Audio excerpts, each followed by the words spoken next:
Gusto ko yung kanina. Ang killjoy mo, ha? Ayoko nga yun eh. Ayoko yun eh. Alam mo ba, mami, dati hindi pa ako Oh.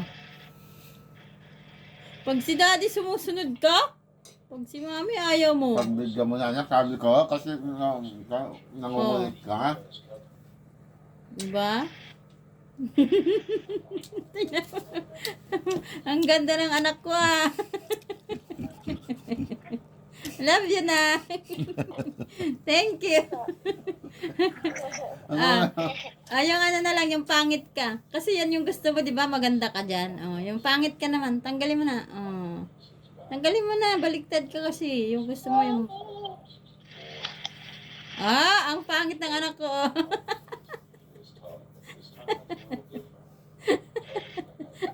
Ayan, maganda daw siya dyan. Love you na ka. Bunsa. Mami, alam mo po, hindi pa ako nakaka-review for tomorrow's exam. Pero naka-review na ako kasi kanina nag-exam din Ano kami. daw? Hindi Pero pa tas pero naka-review. Ano ba talaga? wait lang, hindi kasi. Po. Ay, wala nang po siya, oh. Sabi ko makinig ka po kasi. Sabi ko po. Ano po?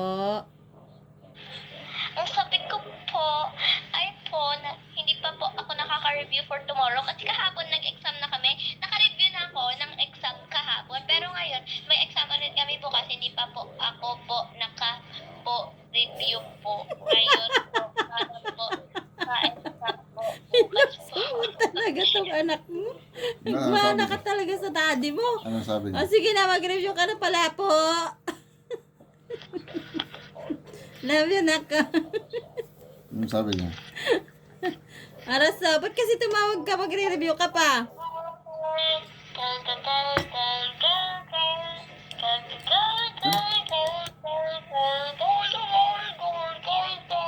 Binati mo ba si Kuya Andre ng birthday niya? And opo means opo. And opo means yes. Napakakulit, grabe. Ayan daw, maganda raw siya dyan. Love you na. Mag-tiktok ka.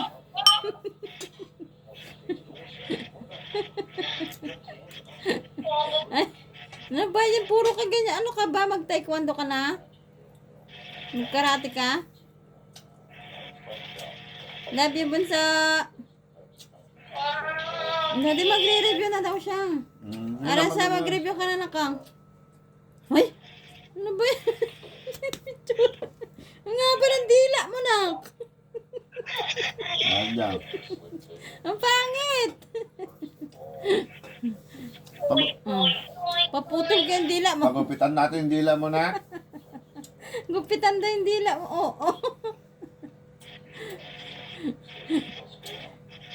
Dati, di ba ganito yung itsura ko pag may dila ko? Pero pag wala akong dila, ganito yung itsura ko. Ngipin meron naman. Ate, pero akong husband. At least maganda ka. Di ba? Di ba yan yung Mami, gusto mo? Mami, wait lang po. Lilipat lang po ako sa tablet. Lubat na ako. Arasa. So, yun na, di ba? So, parang kinonect ko siya sa buhay ko. Pero, in a different way, kasi hindi naman ganun yung point of view na nangyari talaga sa buhay natin. So, parang kaya nga naiyak yung yung mom ko, kasi alam niya yung story ng buhay ko. Alam ko ba't siya naiyak kasi tumitingin siya sa akin. Kasi alam niya yung buhay ko, di ba? Tapos, kasi ako lang yung naiiba talaga yung buhay ko sa mga kaklase ko. Tapos, alam niya yun, lagi niya nga akong ginagabayan. Kasi alam niya na gano'n yung situation ko, gano'n. Kaya alam ko siya, ba't niya iniyakan yun kahit na kami lang yun. Kasi, yun nga, kinonap ko siya sa point of view ng buhay ko, di ba? First, family sila na masaya, sama-sama, kompleto. Then ngayon, after ilang years na pagbabanding nila, 5 years later yung nakalagay dun, di ba? So after 5 years, yun na may sari-sariling trabaho na yung mga ate, kuya, yun lang yung naiwas natin. Tapos, ngayon, na-realize nila sa hirap ng buhay, what if mag-OFW yung tatay? Tapos maiwan yung nanay magbabantay sa mga anak niya. So ngayon, habang lumilipas yung oras, nakikita nung mag-asawa na ang saya-saya nilang magpapamilya, tapos aalis lang ba yung tatay, ganun. Sayang naman yung oras na magkakasama sila. Pero napagdesisyonan nung mag-asawa na, oo, naalis na lang talaga yung tatay, kailangan niya mag-abroad para din naman sa ikakabuti ng magpamilya nila, para masustentuhan sila ng maayos kahit na mahirap. Kahit hirap na hirap yung tatay para lang gumanda yung buhay ng mga anak niya, ganun. Tapos, at the end, ayun na, pupunta na siya sa airport, ganun, nag-iiyakan, hindi matanggap ng bunso. Pero at the end, tinanggap nila kasi alam naman nila na para sa kanila yun. Tapos, ayun, tapos nung nasa abroad na yung tatay, nalulungkot siya kasi naiisip niya yung memories nung araw na magkakasama pa sila. Ayun. Okay. Kaya yung naglalakad na yung kanana. Apo. Ang ganda naman ng story na yun. I-connect mo yun sa atin, anak? Yeah, kinda. Not exact sa buhay natin kasi, di ba, kayo yung parehas kayong wala eh. Pero yun, di ba, tatay lang. Tama. Umiyak yung teacher mo. Oo, umiyak siya, tapos tingin sa akin. Yun. Ako, naiyak na din ako nun kasi nakikita ko umiiyak yung teacher ko. Tapos, na para bang alam niya kasi talaga yung buhay ko. As in, alam niya. Para ko na din siyang nanay. Alam niya na minsan nahihirapan ako. Pag kunwari awarding, gano'n, nandun yung mga magulang nila. Tapos ako, nandun lang sa gilid, di ba? Pero malakas naman loob ko. Tapos yun, lalapitan ako ng mom ko, gano'n. Tapos yung mga mga sanaysay ko about lagi sa inyo. Tapos kapag i-recite ko yun sa klase, as in about lagi talaga sa inyo. Tapos pag i-recite ko kamo sa harap, laging naiiyak yung teacher ko. I said because if I use my phone, it's just small, so I can carry it everywhere and hold it comfortably. But if I use my tablet, I need to use both of my hands. It's so heavy. That's why I always use my phone, even though it's nice. But I cannot see your face. Where are you? I'm here. But it's only half face. And Tingin no face? Okay. You're no half face? Jaja! You speak English? Nak, you speak English. Go ahead. And then, what else? Why you using tablet? Then you're always using the phone. The sound's not good. Because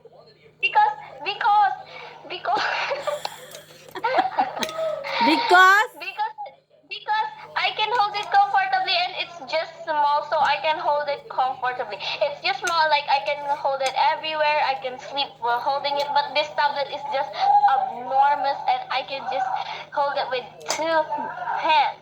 Ba't may alingaw doon? Sino ba yun? Storbo. Hamo na nga tatad sa cellphone mo, baka matanda-man, hamo mauksot, sumabog na ita. You talk in English, Daddy. Go. You understand? What? Ilocano? Yes? Yeah, a Oh. little bit. So you need to talk in English and then he talk Ilocano. Go. Huh? You talk Daddy in English. Comfortable, sabi niya. Comfortable, di ba ganun yun? Ba't comfortable? Madila ka komportable tayo bagbagam Na. Ja, ano ba yan? Oh, you talk in English na. You, ano? Huh? What am I going to say? How about your school? Jaja. Come on. Ayan. Talk to me in English. Let's go. Oh. So, what's now? What conversation do you want me to have with you? Oh, it's up to you. You want to what conversation you want? Okay? No, it's the conversation. No, it's okay. If you want. Don't pretend, okay? Indian, Indian. Conversation people just start the It's conversation. okay. You have to talk to me in English. English. And It's then- okay. It's okay. And then, And then Okay, what am I gonna go ahead. go What ahead. am I going to say? No, it's up to what are you going to say now? Hmm? I can see your face na. Look at your camera. Put your guitar in the floor. Put your guitar in the floor. It's okay. Hey, Jaja. Put your guitar in the floor. Hindi ka Daddy, I paano didn't na see your piece. Okay, just talk to me. What do you want? What are you to talk to me? You talk to me, you talk to us. Are you going to talk to me or not? Yes. What? Tell me. Tell me. Are you surrender? But look at my face. My face is making sounds when I touch it or scratch it. Oh, scratches, no problem. I saw in TikTok like that. Yeah, And they buy me too. I Me stock too. toys. I have a facial cream here Hmm. to destroy my katakaras. Ay kataka. Facial beer?